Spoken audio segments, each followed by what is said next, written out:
بسم اللہ الرحمن الرحیم۔ آپ سب کو صرف کی دنیا میں خوش آمدید۔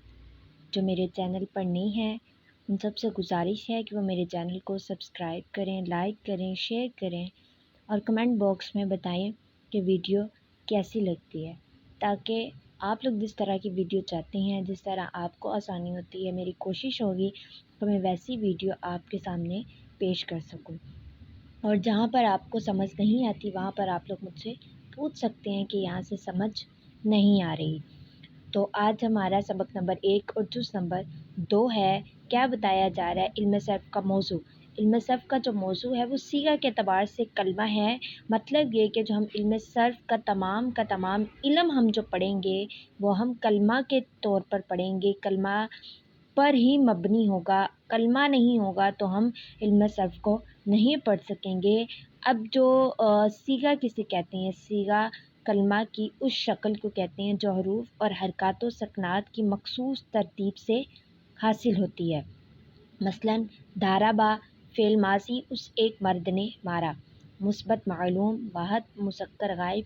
اور علم صرف کی غرض کیا ہے؟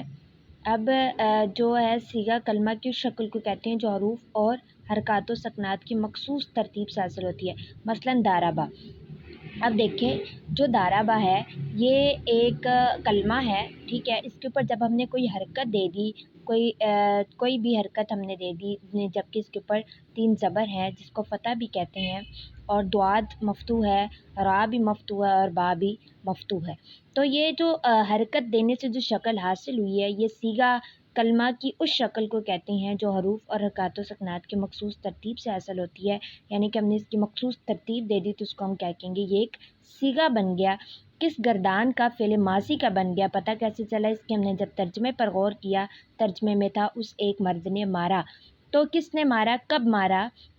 ماضی میں اس نے مارا۔ یعنی کہ کیسے پتہ چلا اس نے ماضی میں مارا؟ اس ایک مرد نے مارا، جیسے کہ اس ایک مرد نے کھایا، اس ایک مرد نے پیا، اس ایک مرد نے سونگا۔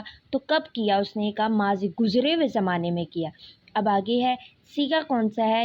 یہ کس طرح پتہ چلے کون سا صیغہ ہے؟ ایک کسے کہتے ہیں؟ واحد کو کہتے ہیں، اور مرد کسے کہتے ہیں؟ مذکر کو۔ اور مارا کس نے ہے؟ آیا جو حاضر ہے یا غائب ہے؟ بلکہ جو غائب ہے اس نے مارا ہے، اس نے مارا ہے تو ہم نے غائب کا ساتھ کر دیا۔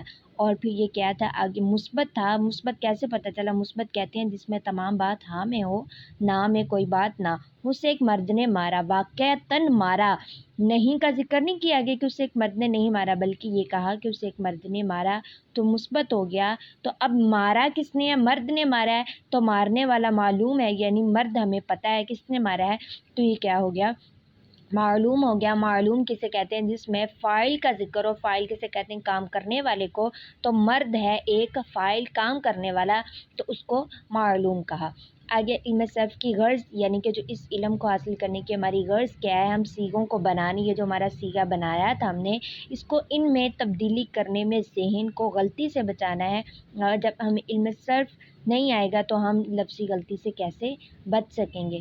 تو ہماری کوشش ہوگی کہ ہم علم صرف کو جو ہے وہ اچھے طریقے سے پڑھ سکیں۔ یہ ہمارا تھا آج کا سبق نمبر 1، جس میں ہمیں بتایا، سبق نمبر 1 کا جز نمبر 2 تھا، جس میں تمام کمپلیٹلی بتا دیا کہ علم صرف کا موضوع کیا ہے اور صیغہ کلمہ کی شکل کو کہتے ہیں۔ پھر اس کو مثال سے میں نے واضح کر دیا، پھر علم صرف کی غرض سے واضح کر دیا۔ اب جو کل کا سبق تھا، جو سبق نمبر 1 کا جز نمبر 1 تھا، وہ کیا تھا؟ علم صرف کا لغوی معنی تھا۔ پھر ایک دفعہ سن لے کیا تھا، جنہوں نے میری پچھلی ویڈیو نہیں دیکھی ان کے لیے آسانی ہو جائے۔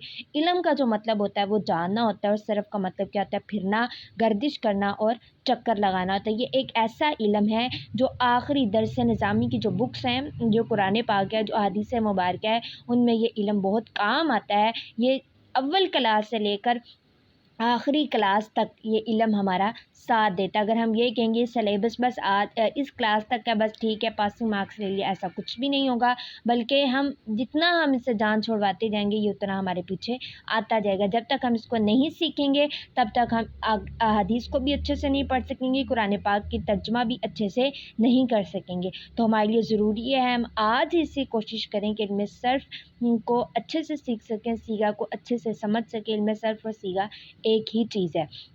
اور نیکسٹ بات ہم نے کل کیا پڑھی تھی کہ علم صرف کا ہم نے لغوی معنی پڑھ لیا تھا، پھر اس کے بعد ہم نے اس کی اصطلاحی تعریف پڑھی تھی۔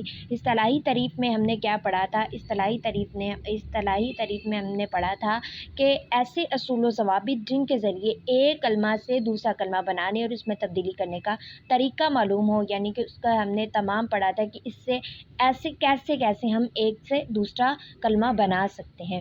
تو وہ میں نے آپ کو بڑے اچھے سے سمجھایا تھا، وہ میری ویڈیو دیکھ لیجیے گا۔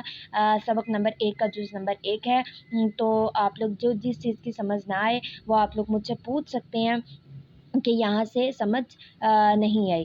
تو اگر چاہیں تو ہم اور بھی آگے کر سکتے ہیں، لیکن ویڈیو یہیں ختم کرنا چاہوں گی کہ سبق نمبر 1 تاکہ ہمارا اسی ویڈیو میں مکمل ہو جائے، تو نیکسٹ اگلی ویڈیو میں آپ کو بتا دوں گی۔ جو کچھ میں نے بتایا اور جو کچھ آپ لوگوں نے سنا، اللہ رب العزت مجھے بھی اور آپ کو بھی اس میں کامیابی عطا کرے اور آپ کے ذہنوں میں یہ محفوظ رہے، اور اللہ رب العزت سے دعا ہے کہ اللہ تعالیٰ آپ کو بھی نیکی کے کام کرنے کی توفیق عطا فرمائے۔ پوری ویڈیو دیکھا کریں بچے، جتنا بھی یہ علم ہے یہ ہمارے فائدے کا علم ہے، ٹھیک ہے؟ کوئی بھی علم جو ہے وہ برا علم نہیں ہوتا، یہ دراصل دین کا جو علم ہوتا ہے یہ ہمیں بہت فائدہ دیتا ہے، جو دنیا میں بھی ہمیں فائدہ دیتا ہے اور آخرت میں بھی فائدہ دیتا ہے۔ ہم انگلش تو پڑھ لیتے ہیں اور ہم اور بھی چیزیں بڑے اچھے سے پڑھ لیتے ہیں، لیکن ہم عربی گرامر کی طرف توجہ نہیں دیتے۔ تو میں نے سوچا کہ جو میڈیا پر یہ جو چیزیں ہیں یہ بہت کم پائی جا رہی ہیں، کیونکہ جب میں پڑھتی تھی تو مجھے بہت ہوتا تھا میں ادھر ادھر سے سرچ کروں، جبکہ نیٹ سے سرچنگ نہیں ملتی تھی۔ اللہ کا شکر ہے میرے استاد بہت اچھے تھے، مجھے سمجھانے والے تھے، جنہوں نے مجھے بہت اچھے سے سمجھایا۔ میرے استاد بہت قابل تھے اور اللہ تعالیٰ ان کو صحت دے، تندرستی دے، جنہوں نے مجھے یہاں تک پہنچایا کہ آج میں اپنا چینل بنا سکوں اور لوگوں تک میں یہ علم پہنچا سکوں۔ میری اللہ رب العزت سے دعا ہے کہ اللہ تعالیٰ آپ کو بھی یہ سیکھنے کی توفیق عطا فرمائے اور مزید آگے سکھانے کی توفیق عطا فرمائے۔ اور اگر آپ کو میری یہ ویڈیو پسند آئے تو سبسکرائب کیا کریں، لائک کیا کریں، شیئر کیا کریں، کمنٹ کیا کریں۔ اگر آپ سبسکرائب کریں گے تو میری جو ویڈیو وہ سب سے پہلے آپ تک پہنچے گی اور اس سے فائدہ مجھے بھی ہوگا۔ تو مجھے پتہ کیسے چلے گا کہ لوگ میری ویڈیو کو پسند کر رہے ہیں؟ اس سے حوصلہ افزائی ہوتی ہے، جب آپ سبسکرائب کرتے ہو پھر پتہ چلتا ہے اچھا لوگ دیکھتے ہیں، لوگ آپ کو پسند کرتے ہیں۔ تو یہ ایک علم ہے۔ ہم فنی ویڈیو کو تو لائک کر دیتے ہیں، شیئر کر دیتے ہیں، لیکن ہم ایسی ویڈیوز کو نہیں کرتے، لیکن ہمیں چاہیے کہ ہم ایسی ویڈیو کو بھی شیئر کریں جو ہمارے لیے فائدہ مند ہو اور لوگوں کو بتائیں۔ اچھا، جو اس فیلڈ سے نہیں بھی تعلق رکھتے نا، ان کے لیے بھی بیسٹ ہے یہ علم، تاکہ وہ سیکھیں۔ کوئی بھی علم ہے وہ ہمیں سیکھنا چاہیے، بلکہ آگے پھیلانا بھی چاہیے کہ یہ کیسے ہے، ٹھیک ہے؟ اب آپ کو میں علم دین سیکھنے کے بارے میں ایک حدیث مبارکہ بتاتی چلوں تاکہ آپ لوگوں کے اندر شوق پیدا ہو۔ حضرت انس بن مالک رضی اللہ تعالیٰ عنہ سے روایت ہے، نبی کریم صلی اللہ علیہ وسلم کے دور اقدس میں 2 بھائی تھے، جن میں ایک تو نبی کریم صلی اللہ علیہ وسلم کی خدمت بابرکت میں علم دین سیکھنے کے لیے آتا تھا، اور دوسرا بھائی کاریگر تھا، ایک روزگار یعنی کہ وہ کاروبار کرتا تھا۔ کاریگر بھائی نے نبی کریم صلی اللہ علیہ وسلم سے اپنے بھائی کی شکایت کی، یعنی اس نے سارا بوجھ مجھ پر ڈال دیا۔ اس نے کہا کہ یہ سارا میں ہی کام کرتا ہوں، یہ بس آپ کے پاس رہتا ہے، مفہوم ہے کہ اس کو میرے کام کاج میں ہاتھ بٹانا چاہیے۔ تو اللہ کے محبوب صلی اللہ علیہ وسلم نے ارشاد فرمایا، شاید تجھے اس کی برکت سے روزی مل رہی ہو۔ تو سب سے گزارش ہے، جن کے بہن بھائی پڑھ رہے ہیں اور وہ خود کما رہے ہوں یا جن کے ابا کما رہے ہوں، تو ان کو چاہیے کہ وہ اپنے بچوں کو پڑھنے دے، جو روکتے ہیں پڑھائی سے وہ نہ روکا کریں۔ یہ سنن ترمذی کی حدیث مبارکہ ہے، جلد نمبر 2 ہے، صفحہ نمبر 154 ہے، اور حدیث مبارکہ 2352 نمبر حدیث کا ہے جو میں نے آپ کے سامنے حدیث پیش کی ہے۔ اللہ رب العزت سے دعا ہے کہ اللہ تعالیٰ ہمیں حلال رزق کھانے اور کھلانے کی توفیق عطا فرمائے اور علم دین سیکھنے کی توفیق عطا فرمائے۔ اور جو کچھ آپ لوگوں نے سنا، جو کچھ میں نے بتایا، آپ لوگوں کا کافی ٹائم لے لیا۔ اللہ رب العزت سے دعا ہے کہ اللہ تعالیٰ میرا اور آپ کا حامی و ناصر ہو۔ وما علینا الا البلاغ المبین۔